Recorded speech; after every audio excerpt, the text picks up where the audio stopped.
6 मार्च 1983 मुजफ्फरनगर में एक विराट हिंदू सम्मेलन का आयोजन हुआ था, जिसमें स्वर्गीय दाऊद दयाल खन्ना जी के द्वारा राम मंदिर की मांग उठाई गई थी। उसमें कई लीडर थे। मेरे साथ दाऊद दयाल खन्ना जी के परिवार के लोग हैं, उनसे बात करेंगे इस पूरे प्रकरण को लेकर। राम मंदिर की मांग उठी थी। आज राम मंदिर की 22 जनवरी को प्राण प्रतिष्ठा है। किस तरीके का क्या कुछ कहना है? दादाजी के द्वारा जो है ये मांग रखी गई थी 6 मार्च 1983 में, जिस मीटिंग में आपके स्वर्गीय गुलजारी नंदा जी, भूतपूर्व प्रधानमंत्री जी भी उपस्थित थे और कई गण्यमान्य व्यक्ति थे।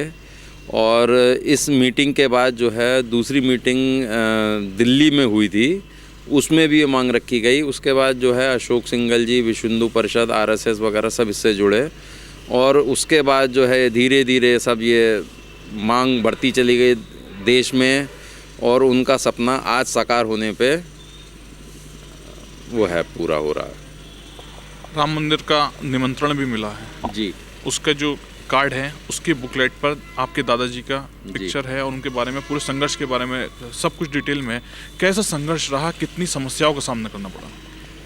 सर, ये तो बाबूजी का जीवन जो है शुरुआत से ही संघर्ष भरा था और जिसके लिए जो है 4 बार तो वो फ्रीडम फाइटर के लिए जेल भी गए और 1937 से विधान परिषद और विधानसभा के सदस्य रहे और उन्होंने हर वर्ग के लोगों के लिए अपना जो भी कर सकते थे वो उन्होंने हमेशा काम किया।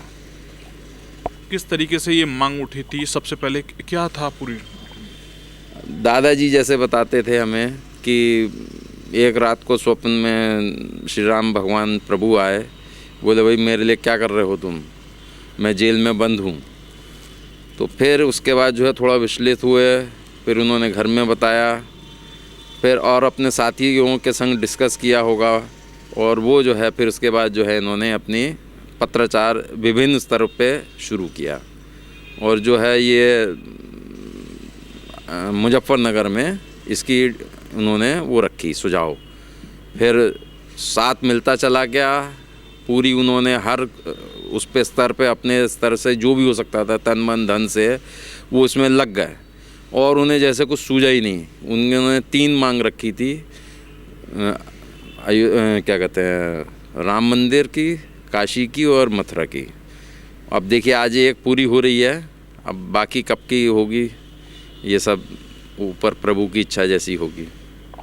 जी, दादाजी अब इस दुनिया से चले गए। जी, दादाजी का जो सपना था वो पूरा हो रहा है। क्या कुछ कहना है उसको लेकर? बड़ा गर्व महसूस हो रहा है, feeling very so much proud. And सबसे बड़ी बात यह है कि बाबूजी ने जो भी इस आंदोलन में करा, जो भी उन्होंने अपनी तरफ से कर सकते थे, उसके बाद जो भी इस मंदिर से जुड़े हुए लोग हैं उन्होंने उस चीज़ को रिकॉग्नाइज करा, भूले नहीं। कि बाबूजी की डेथ को it is almost around 28 years और हम लोगों को बहुत गर्व महसूस हो रहा है कि हमें याद किया गया और हमें मतलब जो फेस्टिवल जैसा बनाया जा रहा है उसमें हमें इनवाइट किया गया। सबसे बड़ी बात यह है हमारे लिए, परिवार के लिए, कि हमें उसके लिए बुलाया गया है। पूरा परिवार भावुक होगा जिस वक्त ये निमंत्रण है। बहुत ज़्यादा भावुक थे, क्योंकि जब जैन साहब आए थे उन्होंने बताया कि मतलब वी वर शॉक्ड कि हमें जब पता चला कि इनवाइट के अंदर एक बुकलेट है जिसमें बाबूजी की फ़ोटो भी छपी है।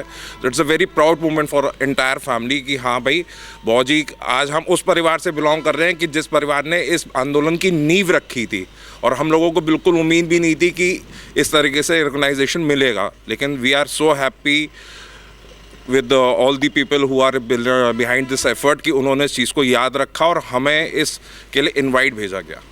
किस तरीके का संघर्ष रहा? दादाजी से आपने पता भी करा होगा, बहुत परेशानियां भी उठाई होंगी, क्या कुछ कहा बताया आपको? मैं तो बहुत छोटा था उस टाइम पे, बड़े भैया ही रहते थे संघ में।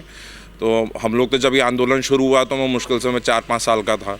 तो जो हमें याद है कि भाई 91 में जो भी इलेक्शंस हुए थे तो सारी जितनी भी मीटिंग्स वगैरह थी वो सब हमारे घर पे हुआ करती थी। आचार्य गिरिराज किशोर, महेंद्र वैद्यनाथ जी, अशोक सिंघल बाबूजी, ये सब हमारे घर पे आते थे, वहीं सब मीटिंग्स होती थी, वहीं से सब प्लानिंग होती थी कि आगे अब कैसे क्या करना है। दादाजी का राजनीतिक सफ़र कैसा रहा? जो हमें मालूम है वो बहुत अच्छा रहा, लेकिन वो एज हमेशा ही जब अपना उन्होंने संन्यास ले लिया था पॉलिटिक्स के बाद, लेकिन वो इस आंदोलन में आके फिर इसी में ही रहे। कहीं और उन्होंने कुछ नहीं करा। फिर हमेशा से यही था कि मुझे राम मंदिर अयोध्या का और काशी का और मथुरा का ये तीनों कराने, और जिसके लिए उन्होंने कई बार इन्होंने लेटर्स भी भेजे हैं। जो पूर्व प्रधानमंत्री थे माननीय इंदिरा गांधी जी, राजीव गांधी जी, उस टाइम के रक्षा मंत्री थे वीपी सिंह साहब, वो लेटर्स एक बुक में भी छपे हुए हैं जो संघ के द्वारा छापी गई थी। किस किस पद पे रहे हैं दादाजी? बाबूजी हेल्थ मिनिस्टर भी रहे हैं यूपी के, फिर उन्होंने as a working excise minister, irrigation minister and khadi gramodyog minister, बहुत गन्ना मंत्री, बहुत ज़्यादा चार्ज हैं, लेकिन वो actively he was health minister for 5 years in CB Gupta's regime. अब राम मंदिर का निमंत्रण आपके हाथ में है, परिवार में किस तरीके का उत्साह है? बहुत ज़्यादा उत्साह है। सबसे बड़ी बात जो 4th जनरेशन है बाबूजी की, जो हमारे बच्चे हैं, अंबुज भैया के बच्चे हैं, they are so happy and they are feeling so proud कि हमें मतलब मुरादाबाद शहर में कुल 3 इनवाइट आए हैं, उसमें से एक हमें मिला है। जी पवन जी, इनविटेशन आ गया है घर पर, किस तरीके का संघर्ष रहा, आपको पूरी जानकारी है, कुछ बताइए। मैं पवन जैन श्री राम तीर्थ क्षेत्र न्यास का एक कार्यकर्ता। अभी अंबुज जी ने और आयुष जी ने स्वर्गीय दाऊ दयाल खन्ना जी के विषय में कुछ बात बताई। हम भी अभी जो इसकी शुरुआत हुई थी प्रारंभिक समय में, संघ के विभाग प्रचारक श्रीमान दिनेश जी थे तत्कालीन समय पर, और एक बैठक यहाँ पर, जो क्योंकि मैं भी उस समय का गवाह तो नहीं हूँ, लेकिन जो अधिकारियों के द्वारा और जो पूर्व इस कार्य में संलग्न रहे उनकी चर्चाओं के द्वारा, तो कोई महानगर में एक बैठक हुई थी, तो डीएम साहब ने भी थे उसमें, और वहाँ पर दिनेश त्यागी जी जो तत्कालीन संघ के विभाग प्रचारक थे, दाऊ दयाल खन्ना जी से उनकी भेंट हुई, और वो एक ऐसे पारखी थे, उनको ऐसा लगा कि इनके साथ में उन्होंने फिर चर्चा की कि ये किस प्रकार के व्यक्ति हैं। ये एक संघ के प्रचारक ने उनके अंदर वो प्रतिभा खोजी, और उसके बाद उनसे उन्होंने बातचीत शुरू की। धीरे धीरे कई बार उनका आना जाना, बैठना उठना शुरू हुआ। हालांकि दाऊ दयाल खन्ना जी उस समय कांग्रेस के मंत्री थे, और संघ के अधिकारियों के साथ बहुत ज़्यादा कांग्रेस के लोग नहीं जुड़ते थे, लेकिन एक चीज़ थी कि उनके हिंदुत्व उनके मन में, विचारधारा को पहचान लिया।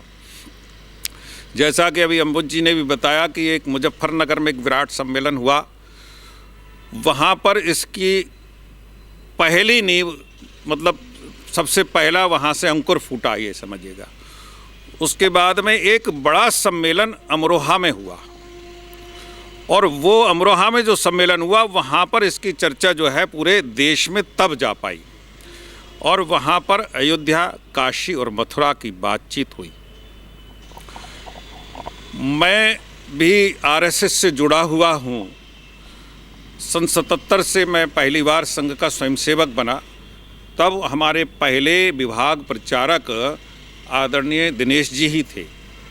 उनके संपर्क में मैं पहली बार आया था।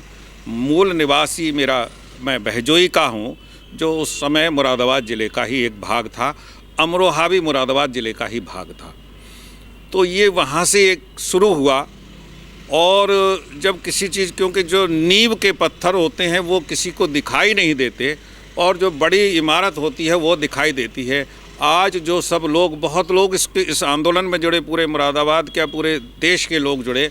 उत्तर प्रदेश के लिए यह सौभाग्य मिला, और मुरादाबाद के लिए उत्तर प्रदेश का जो उसका आंदोलन था स्वतंत्रता का, वह मेरठ से शुरू हुआ, और मुरादाबाद से इस राम मंदिर का आंदोलन शुरू हुआ।